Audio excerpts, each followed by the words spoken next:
Hello, welcome everyone. We'll give a few minutes or a minute or a few seconds here, see as people are joining. Um, it's a little bit strange. I don't get to see your faces, but you get to see myself and Tanya Davidson. We are instructors in the Department of Sociology and Anthropology. I'm an instructor in anthropology, and Tanya works in on the sociology side. Um, So we're going to do two presentations on our different programs. I'm going to start with a kind of an introduction to what studying anthropology at Carleton is like. And then Tanya is going to go into what's it like to study in sociology at Carleton. Our programs are together because you'll see there is a lot of interesting overlaps, but we do kind of have a lot of different options for students in our department. And you'll see that there's different directions you can go depending on whether you are interested in anthropology or in sociology. A little bit about myself. Welcome, everybody. My name is Matthew Hawkins, and I'm the undergraduate coordinator for the anthropology side of the department. And I do research on Argentinian soccer fans, Argentinian soccer culture. Here's a picture from my fieldwork in the Stadium of San Lorenzo in Buenos Aires, Argentina. And I do research that explores how soccer matters for urban identity and why people have such strong feelings and emotional connections to sports teams. How this relates to anthropology is that we study human beings and what it means to be human. And this is like a really big open field of exploration. At Carleton, we look at this question of what it means to be human by studying cultures and societies. We study the diverse ways that people live, form social relationships, develop belief systems, and live meaningful lives. What I mean by that, you'll start to see as I describe some of the different classes that you can take and some of the research programs that different professors at Carleton have taken up. But we also think about these questions of like what it means to be human, what it means to have social relationships, friendships, um, belief systems. We think about all of these things in relationship to power in terms of material and social inequality and social change, so social movements and politics as well. How do we study cultural diversity is really important to us because we're very much oriented by the practice of doing research. And one of the things that I encourage you to think about while going through this presentation are all the practical skills that you're going to learn by being an anthropologist. So here I have some pictures from the field site of my colleague, Dr. Blair Rutherford, who does research into mining practices, globalization, and development in Southern Africa. And he did field work in Mozambique, where he worked alongside people who do artisanal gold mining, where he was doing the digging, sifting through dirt to find small pieces of gold. And in this was spending time alongside people, listening to their stories, hearing the reasons why they're in gold mining, and the ways that it's impacting the environment around them.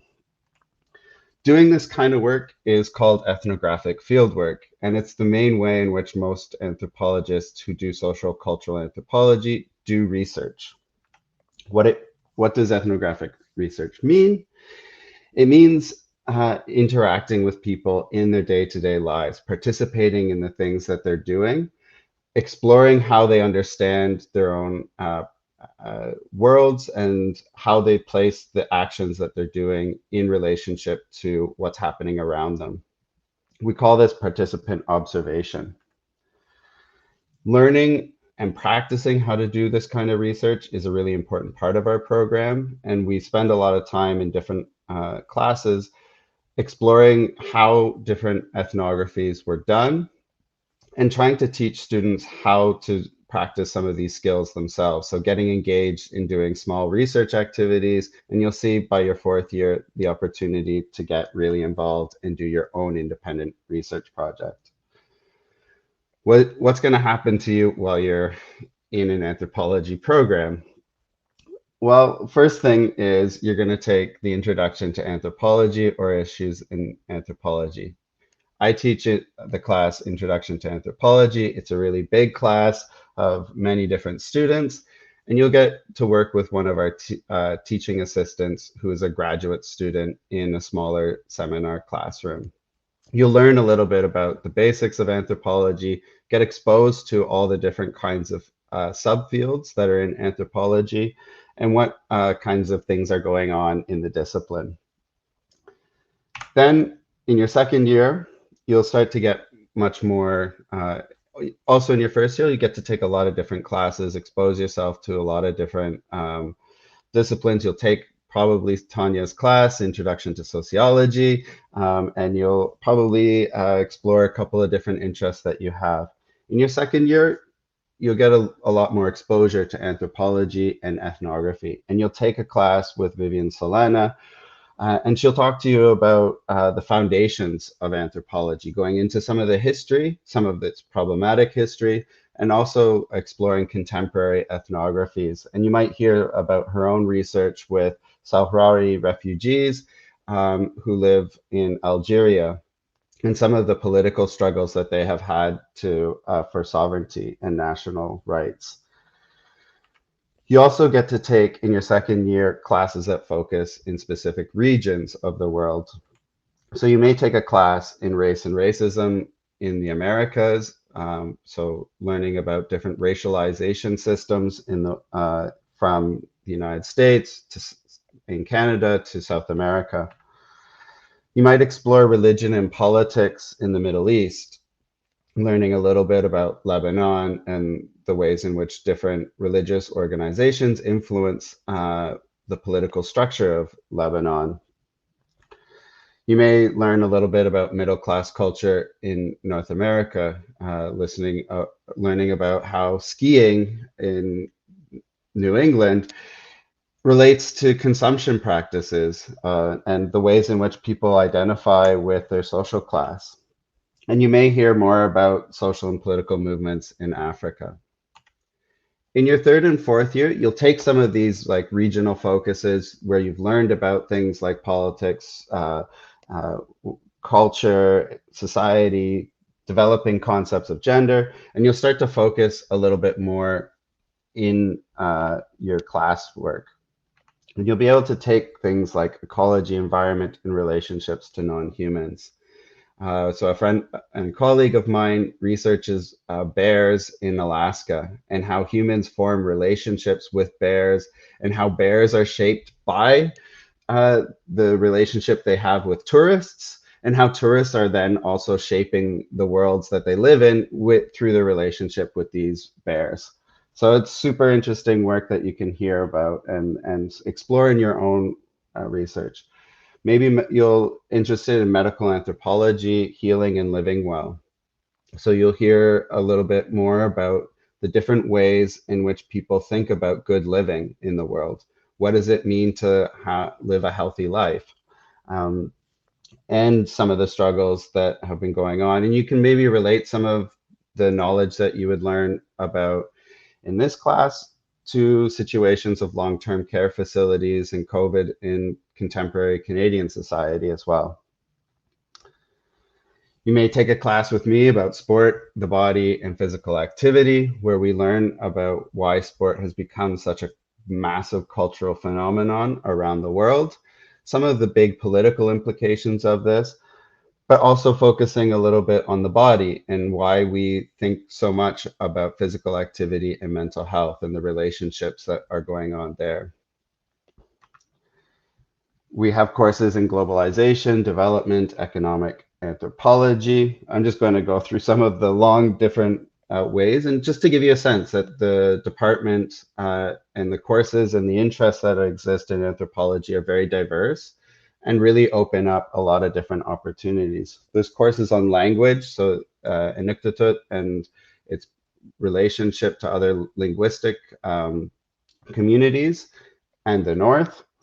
Linguistic anthropology, exploring gender and sexuality, jokes, humor, and laughter. So some of the kind of like what makes people laugh and learning that like our notions of humor are actually deeply rooted in our cultural histories. And and also experimenting in things like visual anthropology. So the image on your screen is from a third year course that used visual mediums to communicate different ideas of culture and the ways in which food cultures are deeply tied to socioeconomic realities. I mentioned earlier that research skills are super important to our program and is something that we really want to teach our students. And one of the big goals that we have is getting students prepared to doing their own independent research project in their fourth year. So in your fourth year, you will have a chance to do your own project on a topic that is of your own interest, guided by a supervisor who helps you plan your project, how to come up with a research question, think about the ways in which you're going to go about doing research, and then actually go out, talk to people, do interviews, perhaps do participant observation, get to use some of these skills that we're teaching you up until your fourth year. And students have done a lot of very diverse projects this way. I've had students that I've supervised looked at mental health and gender and physical training. So going to the gym, spending time working out, talking to people about their how they see mental health in relationship to their physical training. Thinking about nature and doing cross-country skiing. So how cross-country skiers who move their bodies through skiing trails in Ottawa are thinking about what it means to be in and around nature. A student has explored harm reduction and drug use in Ottawa, thinking about the ways in which the urban landscape creates stigma around drug use and how this negatively impacts people's ability to get care. A student looked at migrant rights work and activist networks in Leamington. So talked to a lot of different activists who were helping migrant workers during COVID and some of the struggles that they had in accessing rights during that time. And student has looked at the Somali community in Ottawa and their experiences of race and racism in a lot of different ways in terms of access to housing, in terms of perceptions from other parts of the community, and the ways in which they have dealt with those experiences to form a sense of belonging to the city of Ottawa. All of these projects imply a lot of different skills. And one of the most important skills that is really valuable for going forward into other areas of work is knowing how to design a research project. How do you set up a question? How do you sort of think about what is it that you need to do to answer that question? Do you need to do research ethics to sort of know, am I going to do this morally right? Am I going to interact with people in a good way? It also implies learning how to interact with people as a researcher. And some of those things can be how do you present yourself? How do you start a conversation with people? How do you conduct an interview? And also, how do you sort of pick up on the importance of what somebody's sharing with you and document those experiences? We often use field notes to document. So that's writing things in a book. And so it's like learning how to write little short notes to help you remember what was really important in a conversation or something that people were doing. Conducting interviews is certainly a very important skill and one that you could use in a job situation.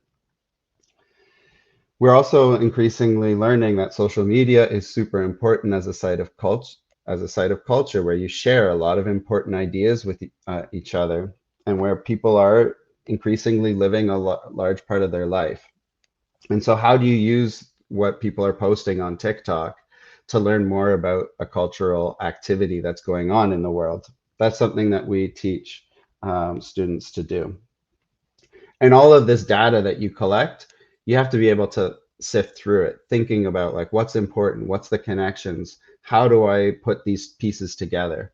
And that's the really, really big skill that you get from being in our program. So there's ways in which you can add to your anthropology degree. Thinking about practical skills, we offer a placement course as well as in sociology. There's placement courses where you can go and work in a setting where you will apply some of these skills. And you often will take this opportunity in your third or fourth year. You could join the co-op program, which is a paid placement over 3 semesters and is organized through the Carleton co-op program. You can add a minor. So if you have a specific interest in a region of the world, I'm a very big Latin Americanist, and a lot of my research has been focused on different parts of Latin America. So you could, if that is something that really interests you, you can take up a minor in Latin American and Caribbean studies. Or if you have an interest in different parts of Africa, you can add an African studies minor, which means you'll take a whole bunch of courses, not just in anthropology, but maybe in sociology or in political science or in other programs that explores these different regions with like a little, with a greater focus. Or you can add the community engagement minor, and I think Tanya is going to talk a bit more about that, as it's a big part of sociology. And if you're thinking about adding an international experience, we also offer a specialization in globalization, culture, and power in the Bachelor of Global and International Studies. So just to give you a sense of what do you do with an anthropology degree, it's a very flexible degree that gives you a lot of skills and knowledge in a lot of different areas, but particularly in intercultural contexts. We are a research-oriented discipline, and that means teaching you a lot of these skills that are going to be useful in work that is research-oriented as well. So in organizations, governments, and businesses that are seeking to better understand how their programs or their products or their the services that they're offering, how they interact with people and how they interact with people's concerns, and also kind of thinking about how some of our technology is reshaping what it means to be a human being. Some of the areas of work that people are using these ethnographic research methods, really importantly, increasingly in healthcare and health policy, learning more about how people access care and what it means to care for someone, and also some of the ideas that influence how people are being treated in healthcare situations. Public policy and government programs. Before joining the department, I worked at the CRA and the Canadian Revenue Agency, and they were doing ethnographic research to learn more about how people access the Canada Child Benefit and some of the barriers that people face. And they really wanted an anthropologist there to go out into communities to collect data to learn more about what the real world experiences of their program were. There's also research in community and economic development, certainly both locally and internationally. Environmental advocacy groups, as I mentioned earlier, that environmental anthropology is a big emerging field of study. And certainly with climate change, people are going to have to adapt to a lot of different realities. And that implies a lot of cultural and social shifts. And there's going to be a lot of opportunities to explore how and why do people make those changes. And any organization that is dealing with cross-cultural contexts and is certainly a place where anthropologists can find work. And the final area that is of really big interest is applied design, where anthropologists are learning about how people use products like cell phones and computers and websites, applying some of your research skills to learning how people interact with the devices to better improve how they're designed. So if you have more questions about the anthropology program, you can talk to Kim Mitchell, who is a very important person who's also available to chat today in the booth. And she can answer questions about both the anthropology and the sociology programs. Or if you're more specifically interested in learning more about anthropology, you can reach out to me, Matthew Hawkins. And the easiest way is to send an email to me, matthew.hawkins@carleton.ca. If you have questions about our program, you can put them into the question and answer box and on your right. And at the end of the session, or we can sort of like write in some answers to questions as they come up, or answer them at the end of the session. But because we're kind of on a little bit of a short window for doing these presentations, I'm going to pass it over to my colleague, Tanya Davidson, who's going to talk more about the sociology program and the different opportunities that exist there.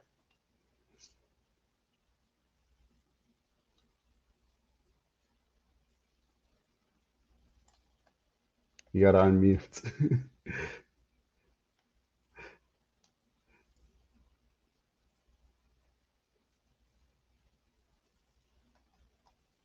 Okay. How's that? Hello. Thank you, Matthew. That was so interesting. I want to go back and redo my degree. I actually, one thing you can do with an anthro degree from Carleton is become a sociology professor at Carleton, because I have an anthro degree from Carleton from 2002. But always new, exciting stuff going on the anthro side. So I'm going to tell you a bit about the sociology program at Carleton. And I'm going to begin by actually starting at the end and talking about the sort of end game, what you can do with a sociology degree. And then we'll peel back and look at why you should get that sociology degree at Canada's capital university. So, sociology, if you're here, you probably have some familiarity with it. Maybe you took that psych course in high school and had a good high school teacher. Huge thanks to all the great high school social science teachers. Sociology is very succinctly, sociologists are interested in figuring out the relationships between private troubles and public issues. This is a big sort of catchphrase of American sociologist C. Wright Mills. So sociologists are always trying to put things in a broader social context, in historical context and in cultural context, in ways very similar to what anthropologists do actually. And so sociologists can answer some really big questions about social problems and phenomenon, like the rise of Trumpism, or how social movements work. Whenever there are people collectively working together, oriented towards an issue, or just people together creating something between each other, this is the stuff that sociologists are interested in. And it has a particular, we need sociology today more than ever, because increasingly society is oriented towards focusing on very individual problems and very individualized solutions. So we tend to like to, and this is, an impact of advanced capitalism, we tend to like to medicalize all issues and say that it's in individuals' bodies, or sort of psychologize all issues. But sociologists say actually a lot of things individuals experience, like stress and anxiety, or climate anxiety, these things should be understood outside of the individuals as a response of social phenomena. So this is why sociology is useful. But a sociology degree, what you will learn with a degree, you will be able to analyze social issues and problems from a variety of perspectives, from a variety of theoretical perspectives, and asking a variety of questions, asking questions about a problem from so many different angles. You will have a really good appreciation for why social contexts matter. So sociologists really allow us to get outside a very individual, narrow understandings of things. And like in anthropology, a sociology degree will equip you with many transferable skills that can be applied in all sorts of work fields. So we'll look at this here. Um, Communication skills, writing skills, but also oral presentation skills, being able to succinctly articulate ideas. This is very important, and it is something developed over the course of a sociology degree. Critical thinking and analysis skills. These are real big takeaway from a sociology degree, and ones that are very, very hard to sort of measure over time, but are really the at the heart of what is valuable about sort of liberal arts degree more broadly. Problem solving skills, being able to ask good questions, the big one. Intercultural understanding, organizational skills, ability to work independently and in groups. Research skills in sociology. This is where we differ a bit from anthropology. We do teach qualitative methods, which is closer to anthropology, so that includes participant observation, ethnographic research skills, like Matthew was talking about. But also sociology is a discipline that really developed the use of social statistics. So in sociology, you'll also learn how to read statistical analyses and also how to do statistical analysis. And this is a hugely significant transferable skill that is very specific to sociology. I usually say that, the best thing you can do when you're pursuing a BA is to do what most interests you, because so many BAs will give you a lot of these transferable skills. And if you do what you're interested in, you'll do better at it. You'll stay, and it'll be a better experience. But one thing that does make sociology distinct from history and anthropology and other things is this skill of the quantitative research methods. And I just want to a little plug for our discipline here. Guest from Career Services pointed out to me once that for civil service jobs, the two most common backgrounds requested for sort of entry-level civil service jobs are economics and sociology. So that's like a big employer is recognizing that sociology gives students these skills. These skills are important because they will develop in you the capacity to do things and to think in ways that cannot be automated. So these are really sort of recession-proof skills, right? That will always be necessary. So here we have this one statistic here from the World Economic Forum that this is dated. It's probably a pre-pandemic study, but I'm sure it's still relevant. In the pandemic, more than ever, we need critical thinking, creativity, thinking outside of the box in new ways to solve problems. Okay. Over here. So what have our graduates done with sociology degrees? Well, they have done all sorts of things. A lot of graduates go into government, as I've already alluded to, or working in all sorts of community services. A lot of sociology graduates also pursue masters in social work because they get very invested in issues of social welfare. Some go into business, research. You may have heard of the Angus Reid polls. It's very popular. Angus Reid is a graduate of our program. So he's a sociologist with a PhD in sociology from Carleton. Change the world. That's a little thing sociology graduates do as well. But many graduates go in all sorts of different directions. But here's what some of our graduates have done. Genevieve works at Status of Women Canada in knowledge mobilization. Another more recent grad works as a prospect management officer at Carleton. Another one works for a big entertainment company in promotions. It's a more recent grad is here at Public Services in the government. We have a filmmaker, and many go to teachers college, law school, or all sorts of things. So that's what you can do. That's something you can imagine as a future with a sociology degree. Now, what will the 4 or more, depending how your path plays out, years look like?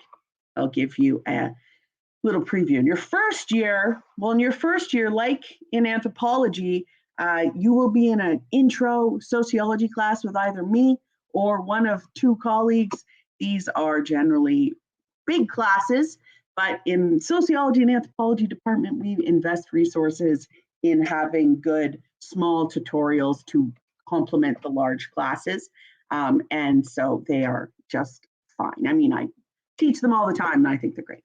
But also we have in first year at Carleton, this is a very Carleton specific thing, we have first year seminars, which all first year students are encouraged to enroll in one of these. And first year seminars are courses that are just for first year students, that are year-long courses that are very small. So you get, and they're taught by a professor, you get very close skill building and learning opportunity in a very cozy setting. So here's one class. My colleague, Professor Flynn, teaches this class on creative sociology, where they look at the sociology of media, photography, graphic novels, and podcasts. And one of the big assignments is to produce something like this, which that's very cool. My class, I teach a class called the Sociology of Ottawa, which I just love. It's so fun. And I just taught it yesterday. The class this year is like 11 students. We go on so many field trips. We're just like out around town all the time because we can. This was 2 years ago. We did a tour of Parliament, right? We were one of the last groups to do a tour before Parliament shut for its decade-long renos. But we've also gone to City Hall and walking tours in different parts of the neighborhood. So this is something you can do in first year. And if you don't take a first year seminar in sociology, anthropology, strongly encourage you to find one in arts because they are just really a great idea. Your first year seminar prof can help you with your general academic woes also, like writing or other issues. It's a great thing to do. So in your upper years, we have all sorts of courses. There's a lot of choice in the degree. We had for many years a course called the Sociology of Trumpism that began in 2016. I'm not sure if it's still offered. That prof might have just like wiped his hands of it after the last election. But we also routinely have a course on pop culture in the digital age, food, culture, and society, globalization, and human rights. We also have many paths in sociology that you can take, different ways to design your sociology program. There is now a social justice specialization, which I think is on the next, oh, it's not, on the next slide. We have a social justice stream. There's a new minor in community engagement. And in this minor, to get this minor, you do a number of courses that involve learning about and working with community organizations to address very specific social problems. We also have here sociology is part of the Begins program, as is anthropology. And this is a Bachelor of Global and International Studies. So if you're in the Begins program as a sociology major, you would specialize in global inequities and social change. That would be your Begins specialization. a bit, begins is a whole other thing. It's a bit complicated. I'm sure there's a begins booth also at this open house somewhere. But we also have in sociology options to do a co-op program, which is a specific Carleton program. You would do 3 paid semesters throughout your degree. So your degree would take longer, but it's a really great opportunity to get work experience in your field, and they have a really high rate of leading to good job success post-graduation. So your degree takes a bit longer, but then after you finish, you're more likely to be landed in a good job. We also have in the department, as Matthew was talking about, in 3rd year, you can get a much smaller work experience option. And this is an unpaid practicum course. So you're doing the amount of work that would be equivalent to 1 course. And it's counted as 1 course for 1 semester. And it is also in a sociological related workplace. So placements have been in things like, there were one student did a placement in Statistics Canada, a couple students did a placement in an organization that was working with homeless people in Ottawa. Another person did a placement with a film festival. So we try to find and really work with you to find placements that are very tailored to your interests. Also, students did placements with a media literacy group, Media Smarts, and another one did a placement with, a couple did placement with Planned Parenthood. So that's how that works. And here we have another plug for the community engagement minor, which began last fall. Okay, so the social justice stream is a focus within the sociology program that requires to get this designation, you take 4 specific courses on social justice. And this is this is a part of the program that's very experiential. Students work very closely with community organizations like the Ottawa Carleton group that addresses violence against women. That's Moms Ottawa is stands for Mothers Offering Mutual Support. It's a group that is mothers of people that are in the Ottawa Carleton Detention Center. So they are a support group to try to improve conditions in the Ottawa Carleton Detention Center. The Alliance to End Homelessness, Making Votes Count. So in this stream, students have worked with the group to address social problems, work towards policy change, things like that. There are a couple of YouTube videos here that detail their work. I know the project on moms in particular, they were focused on how there are these iodine detectors at the OCDC that try to detect if visitors have traces of drugs on them. But the ion, I might be saying it wrong, I'm not getting it right.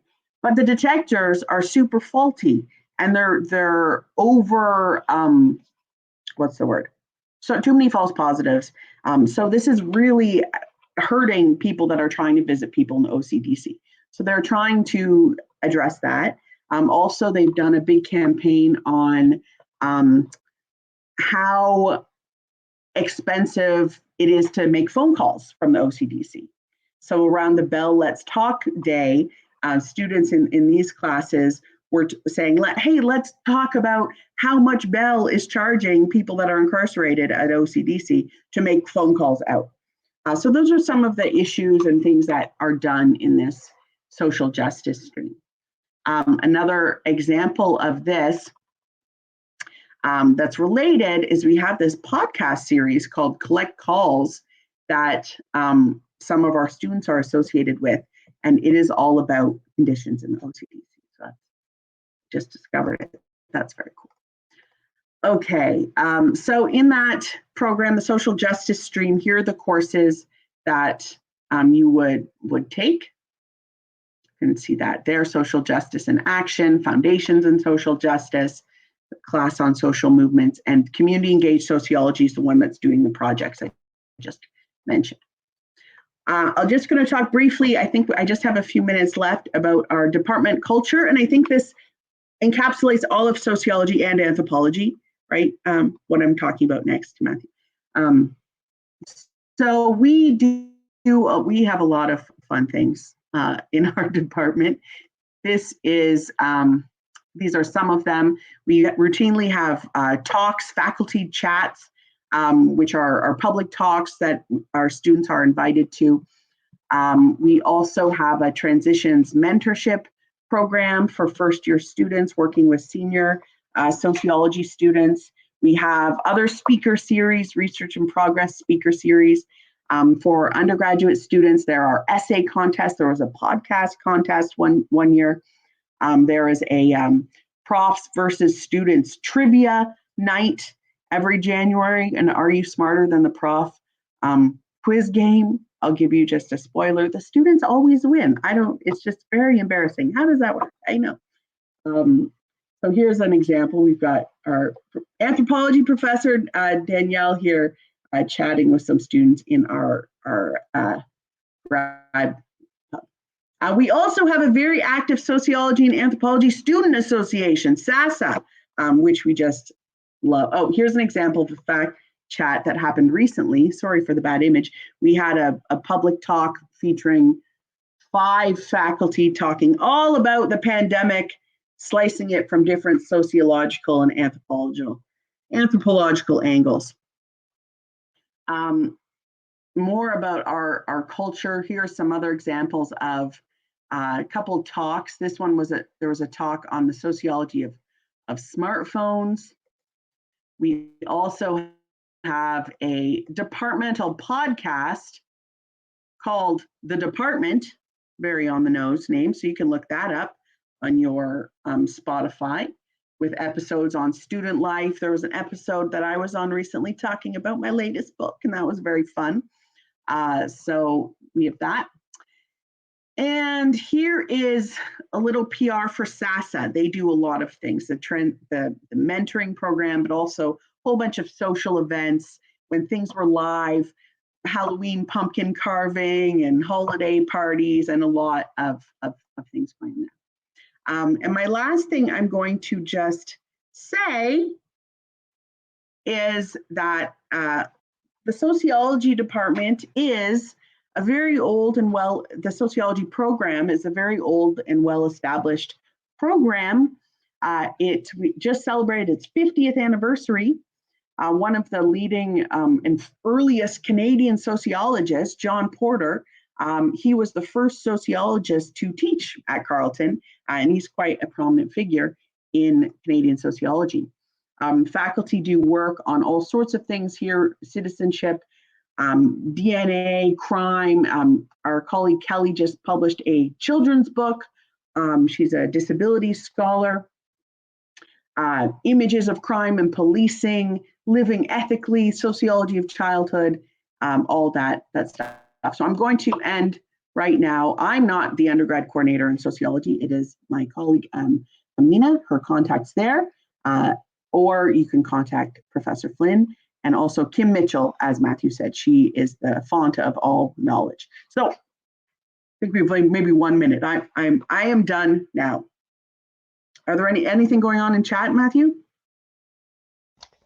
There is a question about ways of solving problems in a sociological way.